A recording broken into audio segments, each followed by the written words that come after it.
Ao findar o labor desta vida, quando a morte ao teu lado chegar, que destino há de ter a tua alma? Qual será no futuro o teu lar? Nos últimos 2 anos, cientistas, médicos, especialistas e pesquisadores trabalham 24 horas por dia em busca, ou trabalharam, 24 horas por uma cura, uma vacina para Covid-19. Enormes quantidades de dinheiro foram injetadas no projeto e todas as tentativas foram feitas para fornecer uma solução para essa pandemia global. Enquanto isto, muitos morreram e as estatísticas foram alarmantes. Talvez você que me ouve pode ter sentido dentro do seu próprio lar os efeitos desta pandemia. O vírus se espalhou com incrível rapidez em todo o mundo. Apenas algumas semanas após os relatos iniciais de seu surto em Wuhan, na China, ninguém foi poupado. Os ricos, pobres, os famosos e os desconhecidos, os religiosos e os pagãos, todas as classes sucumbiram aos seus efeitos devastadores. Atravessou todas as fronteiras e nenhum estado, condado, cidade, país ou continente poderia deter o seu rápido avanço. Ainda sentimos os efeitos, ainda hoje, disto. Portanto, ou além disto, há um problema global muito maior que poucos estão dispostos a considerar ou falar. Não começou a existir há 2 anos atrás, mas tem atormentado a humanidade desde o início da história, desde daquele primeiro ato calamitoso de rebelião e desobediência de Adão e Eva no Jardim do Éden, conforme está registrado em Gênesis capítulo 3. Para eles, teve consequências desastrosas imediatas, resultando em sua expulsão daquele paraíso terrestre e forçando um abismo entre eles e Deus. Desde então, cada geração, cada ser humano nascido no mundo, exceto o Senhor Jesus, foi afetado e infectado pelo vírus mortal do pecado. Cada indivíduo testou positivo. A Bíblia diz, portanto, assim como por um homem entrou o pecado no mundo, e pelo pecado a morte, assim também a morte passou a todos os homens. Por isso que todos pecaram. Romanos capítulo 5, versículo 12.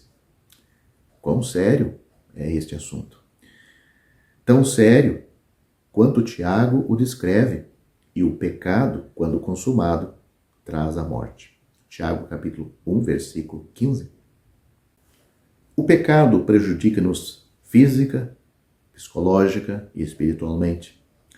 Todos os estratos da criação foram impactados e não há área onde os seus efeitos assustadores não tenham sido sentidos. É a fonte das lágrimas humanas, a causa das doenças e da morte. Encheu e enche hospitais e manicômios e finalmente leva os seres humanos à sepultura. Pior do que tudo isto, se não for abordado, significará o banimento eterno de Deus no inferno e no lago de fogo, em tormentos e remorsos sem fim, de onde não pode haver escapatória. Há esperança? Existe um remédio eficaz para resolver o assunto do pecado? Graças a Deus, Ele se comprometeu a fornecer a única cura para esta doença. Doença mais grave do que qualquer outra. É 100% eficaz. Independentemente da gravidade do caso ou do tempo que sofre desta pior de todas as doenças, este remédio é eficaz. Seu poder curativo funciona em todos os países e climas e em todo o mundo há milhões que testemunharão, vão dar testemunho prontamente da sua eficácia testada e comprovada. É caro? Deus teve que dar o seu único filho. Foi muito caro. Você e eu, nós não poderíamos pagar. Nem todo mundo junto. Você pode calcular o preço deste presente que vem de Deus? A fim de salvar a vida dos sofredores, o Filho de Deus teve de dar a sua vida. O único que poderia fornecer o remédio deveria estar livre da infecção, imune de toda contaminação. Na cruz, ele fez tudo o que Deus exigia para que fôssemos perdoados de todos os nossos pecados e pudéssemos, além de ser perdoados dos nossos pecados, receber uma nova vida, uma vida para morar com Deus no céu. Era inimaginavelmente caro para Deus e Cristo, e, no entanto, surpreendentemente, este remédio é oferecido a você sem dinheiro e sem preço. O dom gratuito de Deus é a vida eterna por Cristo Jesus, nosso Senhor. Romanos capítulo 6, versículo 23. O que você deve fazer então com este presente, este remédio, para resolver de uma vez por todas a sua separação de Deus e o seu pecado que vai lhe levar para o inferno, com certeza. Você não pode salvar a si mesmo. Você não pode escapar das consequências inevitáveis da sua condição por seus próprios esforços. Mas você pode confiar em Cristo para fazer por você o que você não pode alcançar sozinho. Não imagine o grave problema que você tem. Esse remédio funciona sem dúvida, sempre. Mas apenas se você o tomar. Aquele que crê no Filho tem a vida eterna. A Bíblia diz isto. João capítulo 3, versículo 36. Por favor, esteja avisado. Não fazer isto significará a morte inevitável e a execução do juízo de Deus sobre você e a exclusão eterna do céu. Os fatos são severos, as consequências são terríveis. O remédio funciona. Há perigo e morte se você esperar mais, pois você está a um passo de cair no inferno. Com a morte, fecha para sempre a possibilidade de você tomar pela fé a salvação que há em Cristo. Algo que pode fazer agora como um pecador arrependido diante de Deus.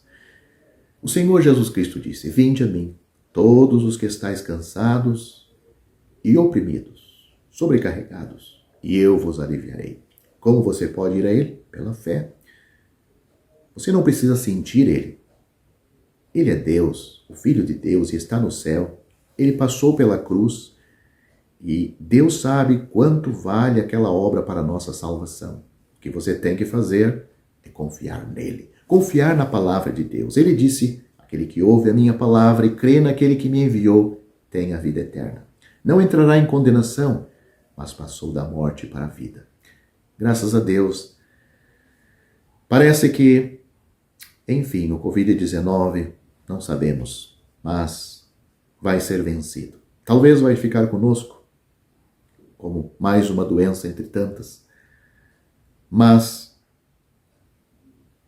o Covid, ou qualquer outra doença, nos leva só até a sepultura. O pecado leva o pecador para o inferno, se ele não aproveitar do remédio que está ao alcance de todos os que vêm ao mundo.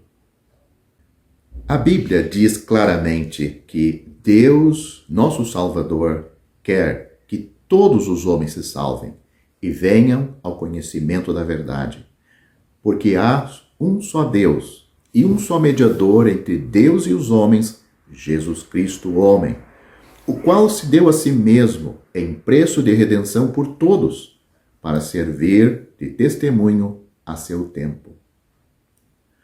Porque a graça de Deus se há manifestado, trazendo salvação a todos os homens. Ela nos ensina, a graça de Deus nos ensina a renunciar à impiedade.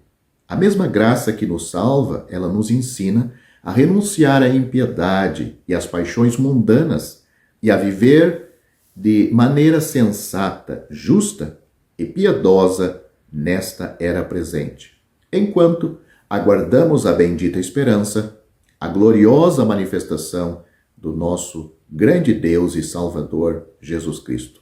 Ele se entregou por nós a fim de nos remir de toda maldade e purificar para si mesmo um povo particularmente seu, dedicado à prática de boas obras. Essas foram as palavras do apóstolo Paulo quando escreveu a Tito. Pedro, escrevendo aos crentes da sua época, ele disse: sejam santos, porque eu sou santo. Ele está se referindo à palavra de Deus, ou a Deus se pronunciando na sua palavra. Deus diz: sejam santos, porque eu sou santo.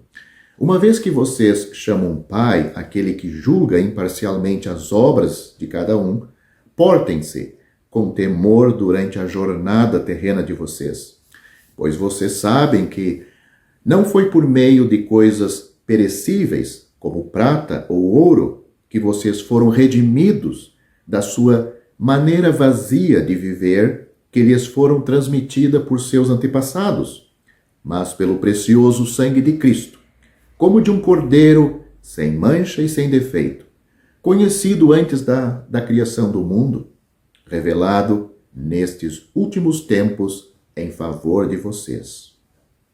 O último livro da Bíblia fala sobre o juízo final para todo pecador não salvo, para todo pecador que não quis a salvação. Note o que Apocalipse diz.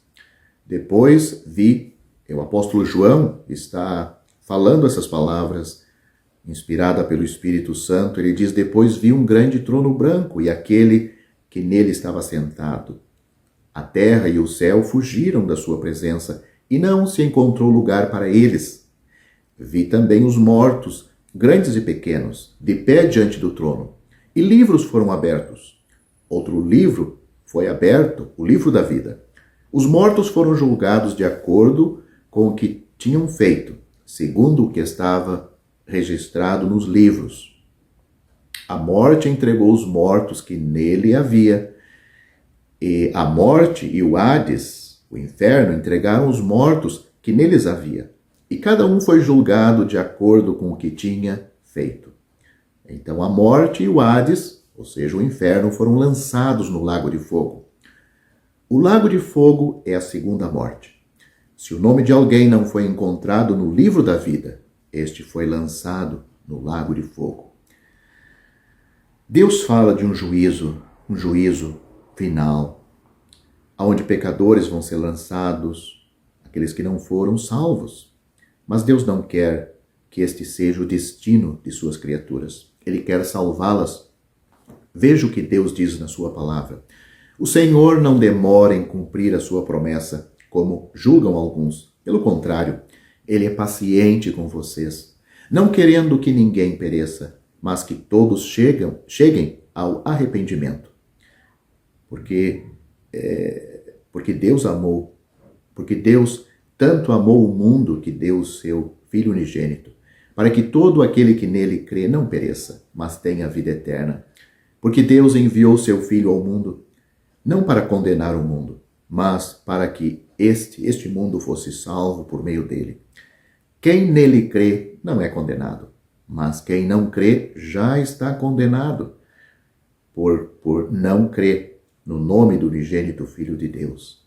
Quem crê no Filho tem a vida eterna. Já quem rejeita o Filho não verá a vida, mas a ira de Deus permanece sobre ele, sobre esta pessoa.